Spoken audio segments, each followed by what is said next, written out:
Saat ini, kelompok aliansi bajak laut topi jerami sedang berjuang mati-matian melawan 2 Yonko sekaligus di Onigashima. Tentunya butuh kekuatan ekstra penuh untuk mengalahkan aliansi Yonko Kaido dan Big Mom. Semua sedang berjuang, khususnya kelompok bajak laut topi jerami, agar Luffy bisa menjadi sang raja bajak laut. Memang sih, arc Wano bukanlah arc terakhir bagi Mugiwara Luffy untuk mengakhiri petualangannya.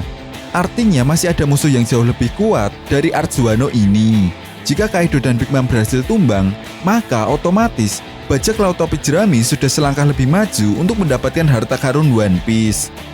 Selain itu, impian dari anggota bajak laut topi jerami pun akan terwujud.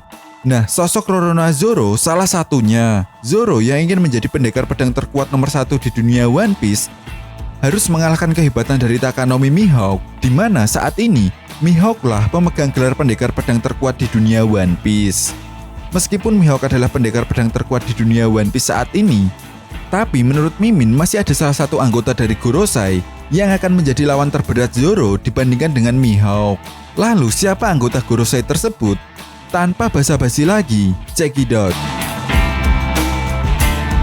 Kita telah melihat bagaimana perjalanan Zoro menghadapi musuh yang kuat hingga sampai pada akhirnya harus bertarung melawan 2 Yonko sekaligus bersama sang kapten yaitu Mugiwara Luffy.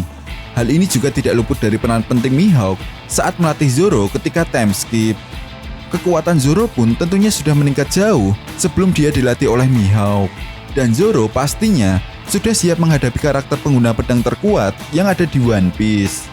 Nah, menariknya ketika pertempuran negeri Wano, lebih tepatnya pada manga One Piece chapter 1000, kita telah diperlihatkan bagaimana Zoro menggunakan teknik pedang milik orang lain, yaitu milik Kinemon untuk menghentikan serangan Yonko Big Mom. Tentunya ini semua membuat para fan One Piece penasaran bagaimana bisa Zoro meniru teknik berpedang milik Kinemon yaitu Fog Fire Style. Pasalnya Zoro tidak pernah sekalipun menggunakan teknik orang lain. Zoro selalu yakin bahwa teknik miliknya sudah jauh lebih cukup untuk mengalahkan musuh. Walaupun ketika itu Zoro baru pertama kalinya menggunakan teknik orang lain yaitu Fog Fire Style, tetapi dia berhasil membelah Prometheus.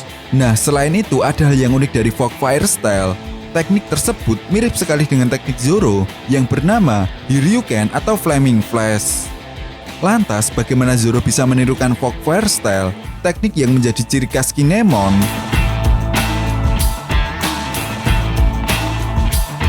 Nah, menurut Mimin sih, mungkin Zoro memiliki kemampuan khusus di mana dia mampu menirukan teknik orang lain setelah dia mengamati tekniknya. Zoro kemungkinan bisa dapat menirukan teknik orang lain tersebut berkat kemampuan dari sebelah mata kirinya yang selalu tertutup. Bisa jadi bahwa selama ini Zoro memang menggunakan mata kirinya tersebut tanpa kita sadari. Selain itu, menariknya ketika Zoro menggunakan Hosoku Haki selalu diarahkan dari mata kirinya tersebut. Contoh kasusnya ketika Zoro melawan Monet yang membuat Monet sama sekali tidak berdaya di hadapan Zoro. Dari sini saja kita bisa menyimpulkan bahwa kekuatan Zoro sudah meningkat sejak dilatih oleh Mihawk. Meskipun Zoro belum bisa mengalahkan Yonko Kaido saat ini, memang sih melawan seorang Yonko yang memiliki kekuatan di atas rata-rata bukanlah hal yang mudah. Zoro bahkan sampai cedera dan harus menjadi beban karena dia tidak bisa bertarung. Namun kabar baiknya pada bocoran manga One Piece chapter 1022 yang sudah beredar bahwa Zoro telah pulih dari cederanya. Pada spoiler One Piece chapter 1022 juga dikatakan bahwa Zoro akan berhadapan dengan King, salah satu all-star terkuat yang dimiliki oleh Yonko Kaido. Nah, Mimin rasa jika Zoro berhasil memenangkan pertarungan melawan King, artinya Zoro pun sudah selevel dengan seorang komandan Yonko. Dan ini artinya tentunya kekuatan Zoro untuk menyaingi Mihawk pun semakin seimbang. Tetapi jika kita melihat sekarang, sepertinya musuh terakhir yang dihadapi oleh Zoro bukanlah Mihawk. Nah, nakama semua sudah tahu kan, dihapusnya sistem Shichibukai dari pemerintah dunia dan organisasi angkatan laut membuat para mantan Shichibukai harus diburu oleh angkatan laut. Tak tanggung-tanggung, angkatan laut mengerahkan kekuatan admiral terbaik mereka dan juga SSG yang dikatakan kekuatannya jauh lebih kuat dari para Shichibukai. Artinya kini Mihawk dalam bahaya, bukan? Hal ini pun pernah kita lihat pada episode One Piece 957. Meskipun kita semua belum mengetahui bagaimana nasib dari Mihawk ini, tetapi kemungkinan terburuknya jika Mihawk berhasil dikalahkan, dan ditangkap oleh angkatan laut, artinya musuh pendekar pedang terkuat yang akan dihadapi oleh Zoro bukanlah Mihawk, melainkan lawan terakhir Zoro adalah salah satu anggota Gorosei.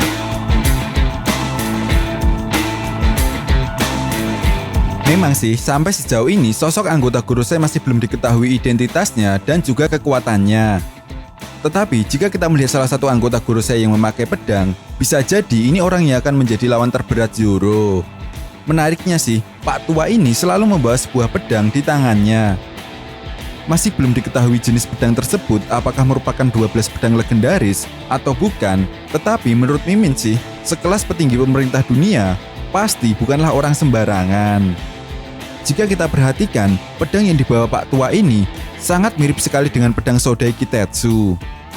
Nah, pedang Sodai Kitetsu sendiri adalah pedang terbaik yang memiliki kekuatan yang sama dengan pedang Yoru, Murakumogiri, dan pedang Ace milik Roger. Nah, pertarungan Zoro melawan Mihawk mungkin terdengar sangat menarik. Tetapi pertarungan melawan salah satu anggota Gorosei akan menjadi sebuah pencapaian besar bagi Zoro. Pertarungan melawan Mihawk mungkin masih akan terjadi, tapi hal tersebut hanya akan menjadi sebuah ajang pembuktian kepada Mihawk sudah sejauh mana kekuatan Zoro berkembang. Menurut Mimin sih, Gorosei sendiri lebih layak menjadi lawan terakhir bagi Zoro karena kemungkinan besar perang terakhir dalam cerita One Piece adalah melawan pemerintah dunia. Nah, jadi bagaimana menurut nakama semua? Kira-kira apakah salah satu anggota Gorosei akan menjadi lawan terakhir Zoro? Oke, jika kalian punya pendapat lain, silahkan berikan komentar kalian di kolom komentar. Dan sampai jumpa lagi di pembahasan berikutnya. Terima kasih.